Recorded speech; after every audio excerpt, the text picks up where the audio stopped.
My name is Drummond, and I am a AP Photography major, obviously in junior. The Long Live Lafayette project is kind of like a resurfacing of a school that was here before ChiArts, and kind of trying to capture all of what it was before it inevitably got kind of erased, is what it feels like. So the photography aspect is gathering people that used to go here, used to teach here, students, faculty members, and getting their insight of what happened the day that it closed and how Lafayette was prior to the closing. So what classes were like, how people interacted with each other, and how strong the community was, because going into it, we found out just how strong the community was and just how powerful they were as a community. It wasn't a surprise, especially seeing how adamant they were about the school not closing, and how the entire block, the whole entire neighborhood, the whole section of this area in West Side Chicago was fighting to keep their school open because it was just such an integral part of who they were. My name is Amani and I'm in the mural class. The Long Live Lafayette mural is a representation of the Lafayette community and of the protests that happened in 2013 following the closure of the school. And by the elevator, we have a portrait of Rosemary Vega, who was an activist during the entire process. She was, like I said, very active. She fought with everything she had to keep Lafayette open, and we really admired that and wanted to represent her in that. And then we also wanted to represent the student population, so we put the flags of the most prominent groups that attended Lafayette. And then going up the staircase, we actually follow the community of Lafayette, and that leads up to the protest on the little landing. And going up the stairs, we have like teachers like Mr. Weibel, and we have kids sharing food and playing games together to really represent the love and the community that Lafayette held. So we always knew that it used to be an elementary school. It's everywhere. I mean, the seats are smaller, the sinks are smaller, like everything just is meant for elementary kids. So it's like we knew that it was Lafayette because of, like it says in the front of the building, but after we started researching and everything, it kind of grounded me into what it actually was, and not just, oh, it was just some random school. It was a community, like it was living.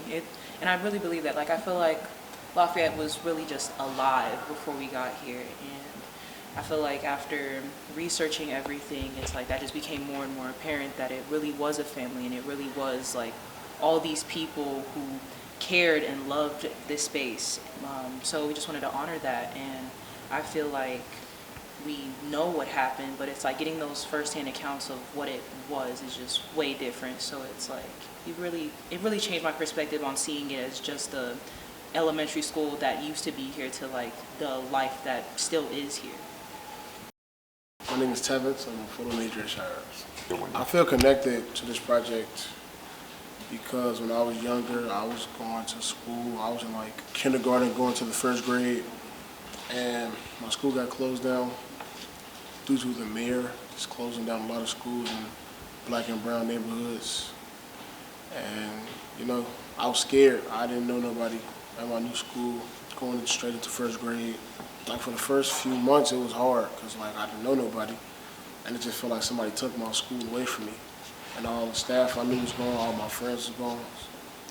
And I was just going to a whole new school in the same building I grew up with. So I feel for the students who had to leave their school and switch schools due to their school being closed.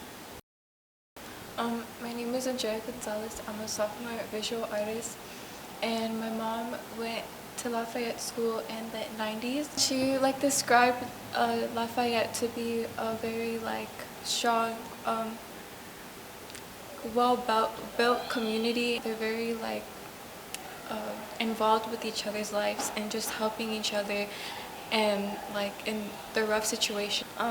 So I have my English classmates, and we were looking around the school to see where my mom classes were when she was younger, and we figured out that my English class is the same class of her 5th grade class, and that's the same teacher that went to go teach like the lesson to the student.